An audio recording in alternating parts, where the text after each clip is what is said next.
Vielen herzlichen Dank allen 3000 Abonnenten. Das Video von vorletztem Freitag mit den beweglichen Minifiguren von 78 hat zwischendurch wieder einmal ein größeres Interesse geweckt und die Abonnentenzahl stark nach oben springen lassen, während das letzte Video wieder im Mittelfeld lag. Jetzt haben 3000 Freunde von altem Systemspielzeug den Kanal abonniert. Das hätte ich mir in meinen kühnsten Träumen nicht erwartet. Als Dank dafür gibt es heute eine Spezialausgabe, in der wir Lego mit Playmobil vergleichen, wie ihr es schon in zahlreichen Kommentaren gewünscht habt. Und ich lasse euch wieder einmal bei meinem Kanal hinter die Kulissen schauen. Lego und Playmobil sind zwei hochwertige Systemspielzeuge, die einfach nicht miteinander vergleichbar sind.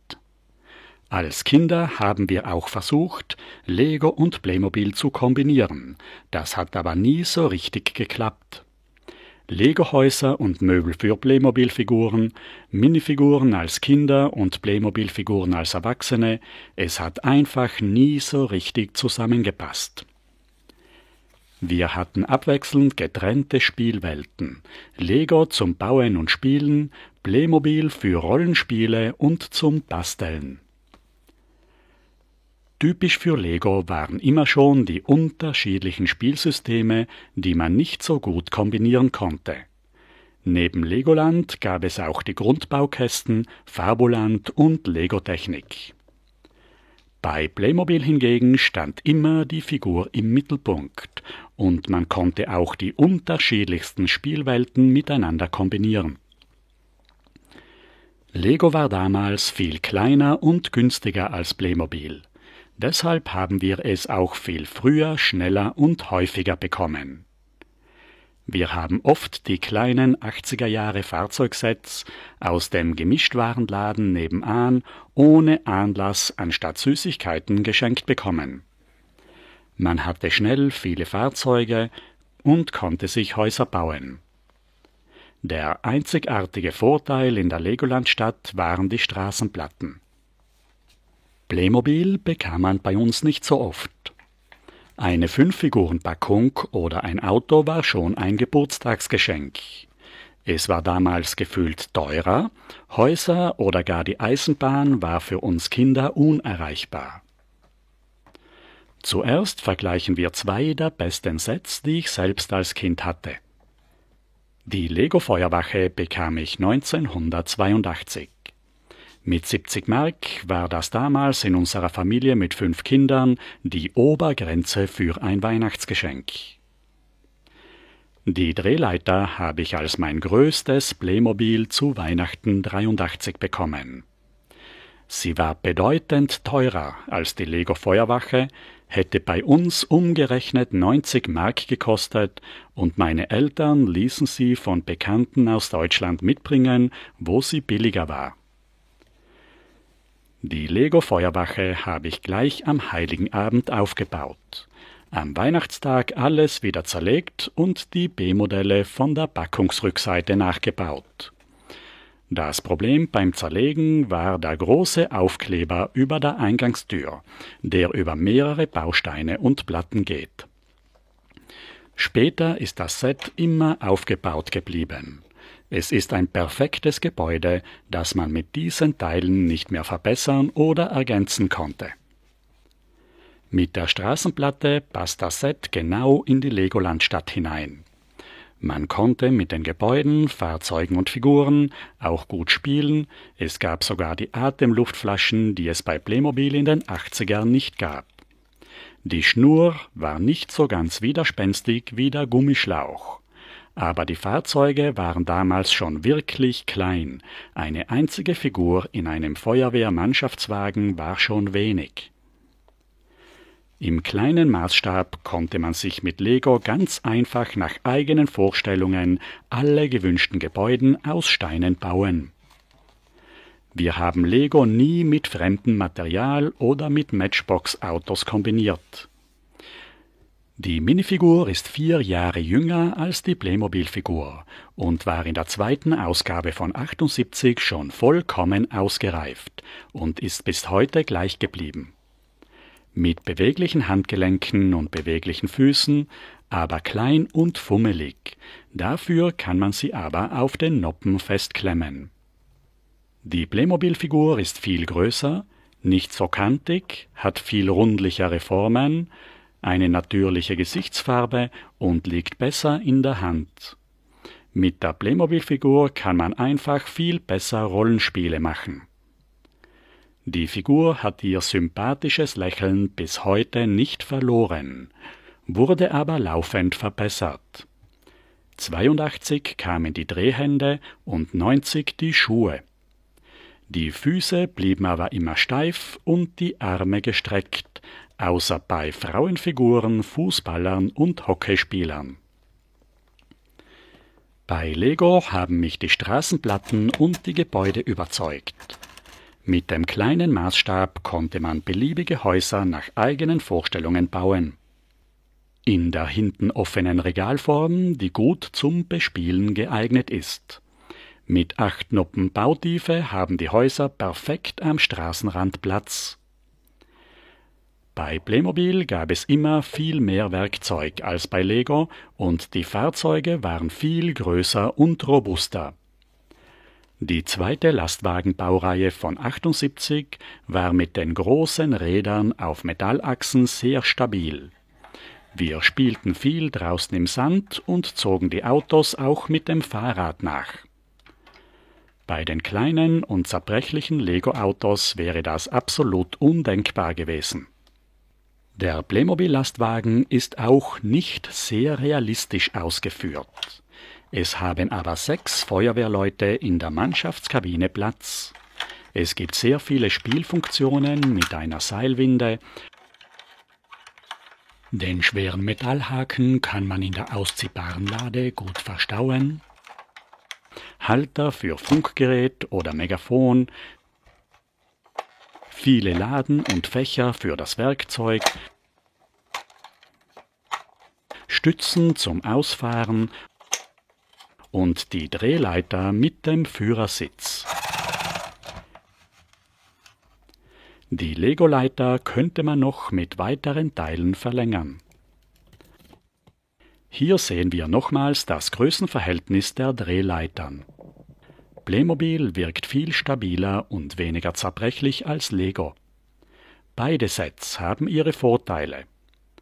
Bei Lego bekommt man eine vollständige Feuerwache mit vielen Spiel- und Baumöglichkeiten.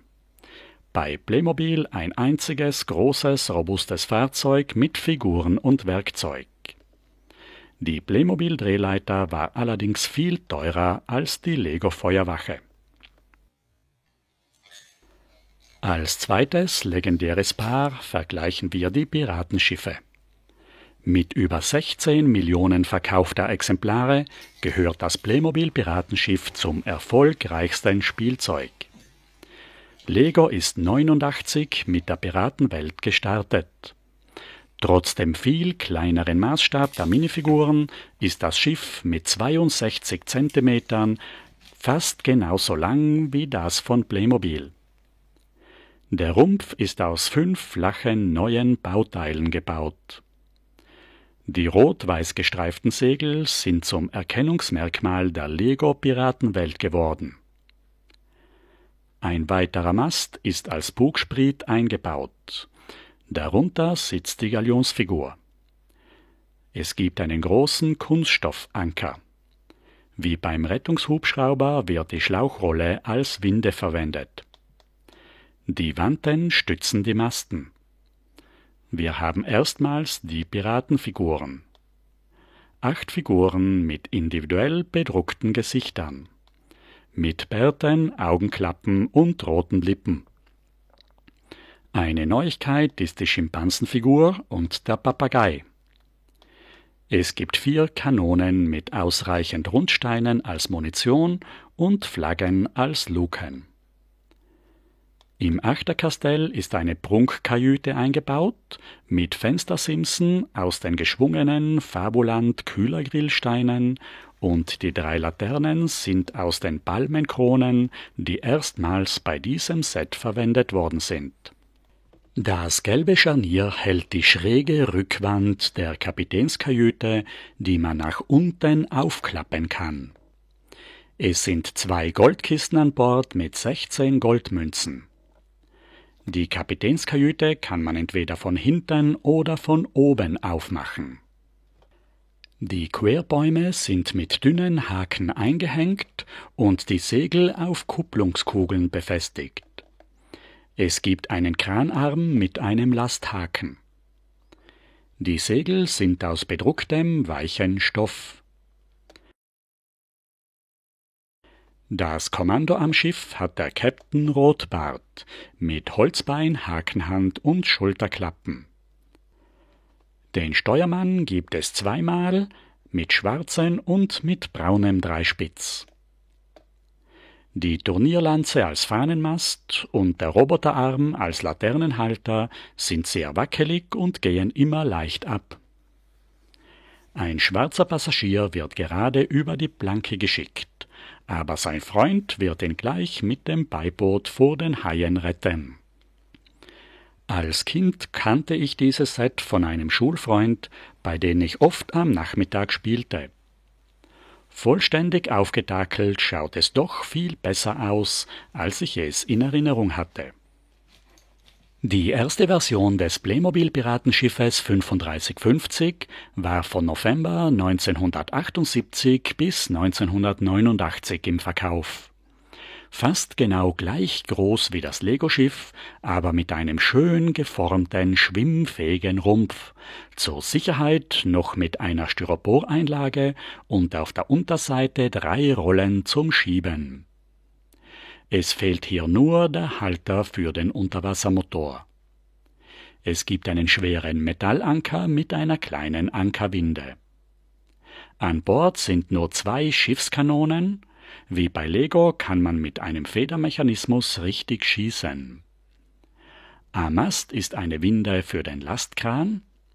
Im Schiffsbauch gibt es einen Frachtraum für die Schatzkisten.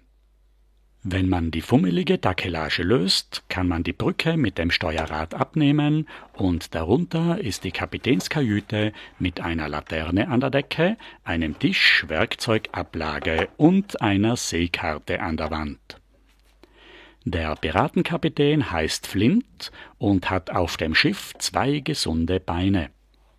Mit den Piraten sind 78 bei Playmobil das erste Mal Holzbein und Hakenhand herausgekommen. Beide unbeweglich und fest angegossen. Lego und Playmobil-Schiff sind beide gleich groß. Die Takelage ist bei Playmobil viel fummeliger als bei Lego und die Kapitänskajüte kann man nicht so gut bespielen. Das aus Steinen gebaute Oberdeck ist bei Lego doch viel unrealistischer und zerbrechlicher als bei Playmobil. Und das gut schwimmfähige Playmobil-Schiff konnte man am Samstagabend mit in die Badewanne nehmen. Die nächsten legendären Sets in beiden Spielsystemen sind die Burgen. Playmobil war wieder Vorreiter mit der Stecksystemburg von 1976. In der legendären Fachwerkstatt mit 12 kompatiblen Stecksystemgebäuden. Wir vergleichen die Playmobil-Burg mit der gelben Lego-Burg 375 von 78 und der grauen Löwenritterburg 6080 von 84. Zuerst sehen wir wieder den gewaltigen Größenunterschied. Die graue Lego-Burg kostete damals 116 Mark, die Playmobil-Burg 160 Mark. Sie war im Spielwarenladen immer im obersten Regal direkt unter der Decke, völlig unerreichbar für uns Kinder. Bei der gelben Burg bringt die Kleinheit keinen großen Vorteil.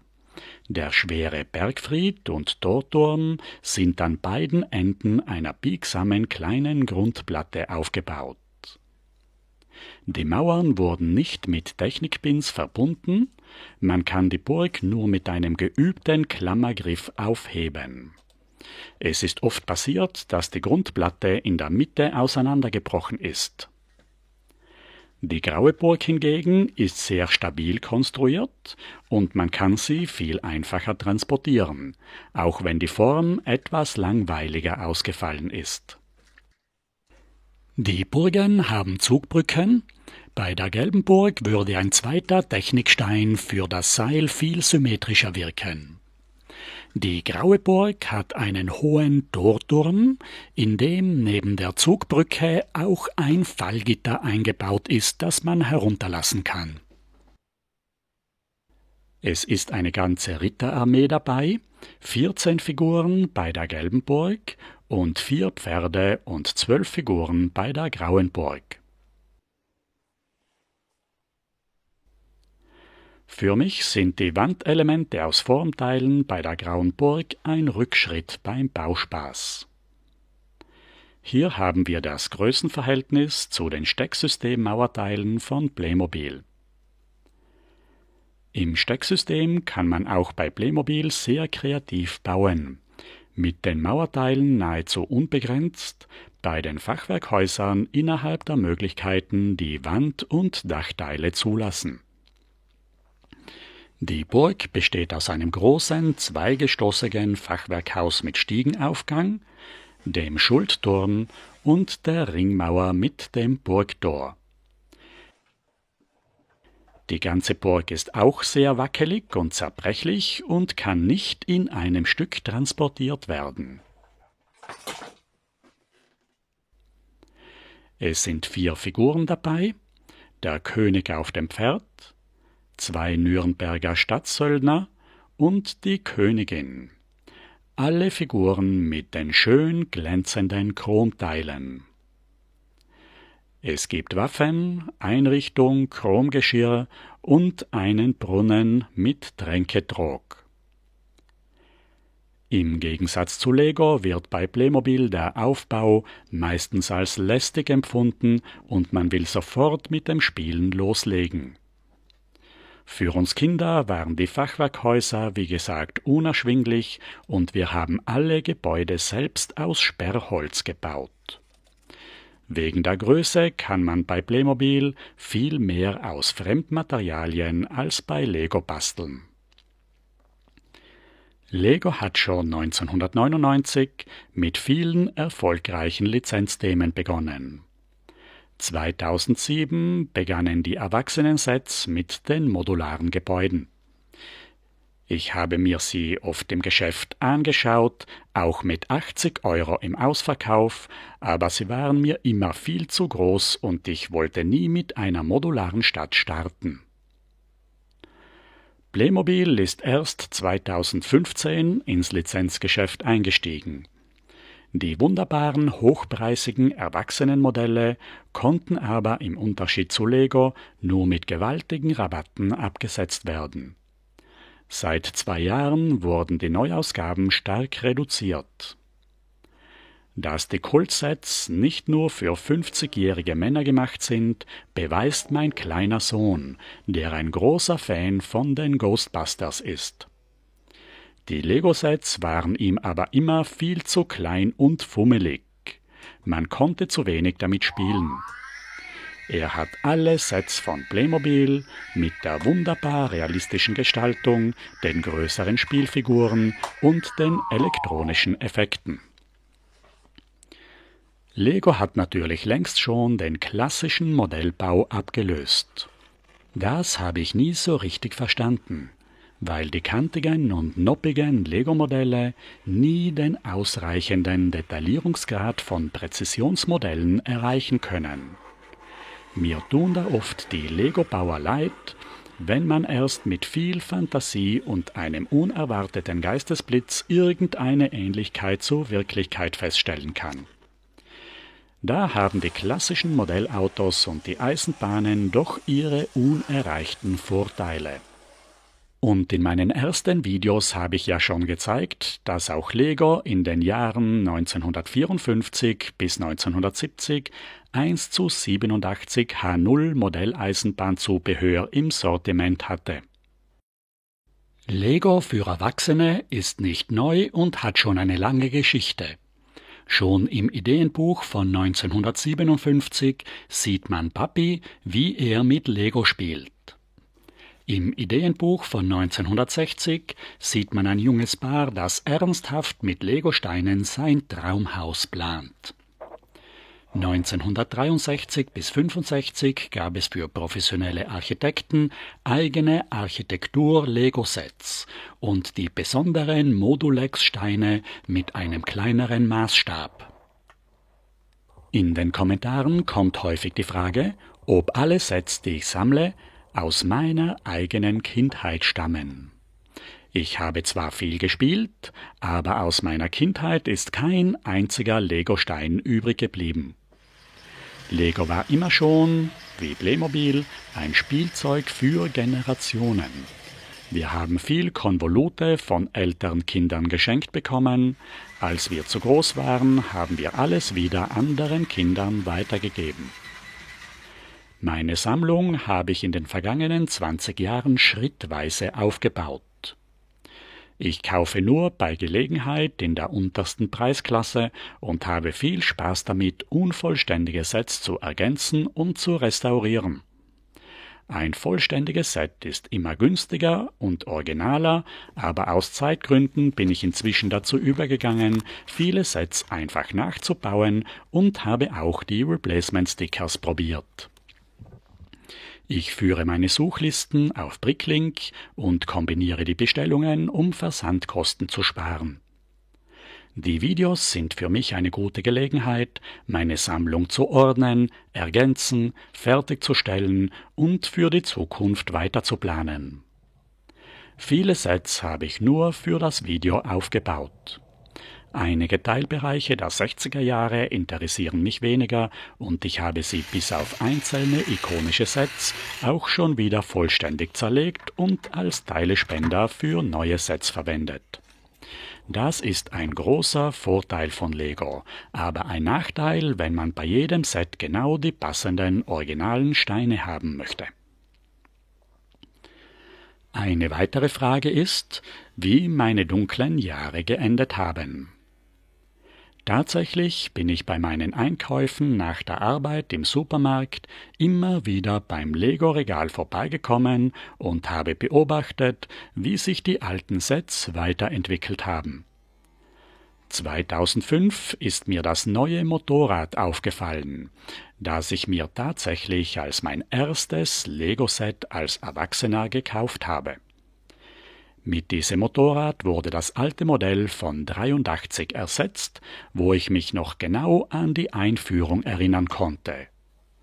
Vorher waren die Motorräder ja aus Steinen gebaut und ich bin mit meiner winzigen ersten Lego-Sammlung zurückgegangen bis 75, wo es das erste Motorrad mit der ersten unbeweglichen Minifigur und der Lenkstange in der Snoot-Bauweise gab. Meinen Kanal gibt es jetzt noch nicht einmal 1,5 Jahre. Ich habe meine erste Folge am 2. Februar 2024 gesendet, dem 50. Geburtstag der Playmobil-Figur. Eure vielen Aufrufe, Kommentare und Abos haben mich zu einem erfolgreichen YouTuber gemacht. Ich wollte aber nie ein YouTuber werden, sondern einfach nur meine kleine und eng begrenzte Sammlung vorstellen, mit einer planmäßigen Abfolge der verschiedenen Zeitalter und Spielwelten. Bei den Lego-Videos wiederholen sich die Sets mehrmals, weil ich sie zuerst zusammensuchen und aufbauen muss. Das macht mir sehr viel Spaß, braucht aber auch seine Zeit. Ich arbeite jeden Tag 2 Stunden an meinen Videos, damit ich euch am Freitag das Ergebnis präsentieren kann. Zuerst den Aufbau und die Erklärung und danach die Übersicht und die Zusammenstellung aller Sets aus dem Thema. Meine ersten Videos habe ich noch freitags nach der Arbeit in einer einzigen Einstellung aus der Hand gedreht, meine Erklärungen gleichzeitig mit einem Headset dazu gesprochen und das Video unbearbeitet hochgeladen. Diese alten Videos waren total verwackelt, hatten eine schlechte Bild- und Tonqualität und ich habe mich oft versprochen und viele Sachen habe ich in der Eile einfach vergessen. Ich finde sie aber trotzdem sehr gut gelungen und könnte sie auch heute nicht viel besser hinkriegen. Diese ersten Playmobil-Videos hatten zwischen 6.000 und 60.000 Aufrufe, von denen ich heute nur noch träumen kann. Seit Oktober 2024 drehe ich auf Schnitt mit Stativ und dem alten Apfel-Eier-Telefon Nummer 5, das eine bessere Bildqualität bringt. Ich beleuchte die Szene mit 2 Fotolampen und mit einer üblichen Mobiltelefon-Ringleuchte. Die Videos schneide ich mit DaVinci Resolve, das mir mein YouTube-Freund Andy empfohlen hat. Den Text spreche ich getrennt auf dem Programm Audacity ein, dann wandle ich die Aufnahme auf TurboScribe in Text um und spreche dann den ganzen Text nochmal neu ein. Ich lade den Ton ins Videoschnittprogramm und stimme die Länge der Einstellungen noch genau auf den Text ab. Den eingesprochenen Text lade ich dann noch als Untertitel auf YouTube hoch und lasse ihn von YouTube in die verschiedenen Sprachen übersetzen. Das war bisher notwendig, weil die automatische Texterkennung von YouTube kaum zu gebrauchen war. Seit März funktioniert eine automatische Synchronisierung in englischer Sprache ganz wunderbar, aber die anderen Sprachen wären auch ganz dringend notwendig, besonders Spanisch. Hello, my dear friends of old Lego. Als Zuseher unterstützt ihr meinen Kanal automatisch, indem ihr euch die Werbeunterbrechungen von YouTube anschaut.